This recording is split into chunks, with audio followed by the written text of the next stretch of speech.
They said there were 5 of us that morning. 5 soldiers, 5 brothers in arms. But when the sun came up over the fields of Normandy, there were only 4 walking.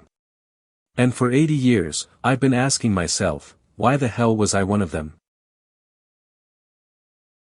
The sea still screams in my dreams. Not the waves, not the gulls, but the metal teeth of bullets snapping through the air. It was June 6, 1944, D-Day.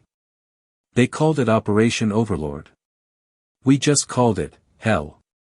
We'd trained for months, maybe years, but the moment those landing craft doors opened, training didn't matter. The water was red before I even touched the sand. The air stank of gunpowder, fear, and the copper tang of blood. 5 of us were assigned to stick together. Thompson, the oldest, always humming some jazz tune from back home. Baker, young, but with eyes that looked like they'd seen the war long before he did. Ramirez, the loudest laugh I'd ever heard, even in the foxholes. And then there was Keane, quiet, the kind of quiet that made you listen when he finally spoke. And me. We moved as one, weaving through craters, ducking behind hedgehogs of steel. The world was deafening. Machine guns shredding the air, mortars hammering the ground, men screaming for medics who would never come. We pushed forward. Not because we were brave, but because stopping meant dying. We were halfway up the beach when it happened. A mortar landed close, too close.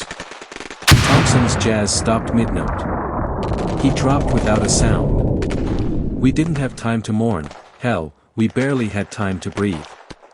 Baker dragged me behind a piece of wreckage, yelling orders I can't remember. I only remember the look in his eyes when the sniper found him. 1 second he was barking at me to move, the next, his helmet was rolling in the sand. 3 left. 3 from 5. We reached the seawall.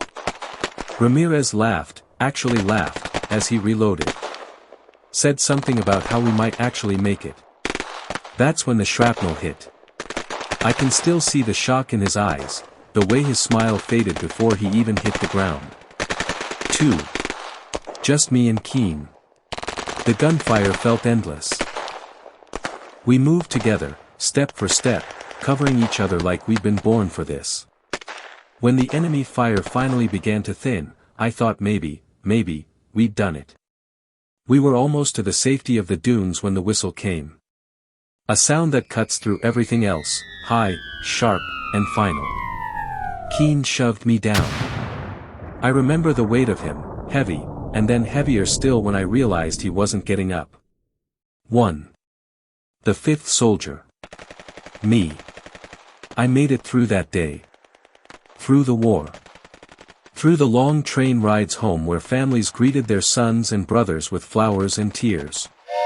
But when I stepped off, there was no one there. And in a way, that was fair. Because the men who should have been standing with me never got the chance. They buried 3 of them in France. Thompson. Baker. Ramirez. Keane's body was never found. Sometimes I wonder if the sea kept him. The world moved on. Wars ended. Others began. But every night, every damned night, I am back on that beach. I hear their voices in the roar of the tide. I see their faces in the smoke. I feel their hands pushing me forward, as if to say, live for us. And I tried. I got married once. Had a daughter. But the war has a way of following you home. It hides in the sound of fireworks, in the slam of a door, in the smell of rain on hot asphalt that suddenly smells like burning oil. People ask me how many men I killed. I don't remember.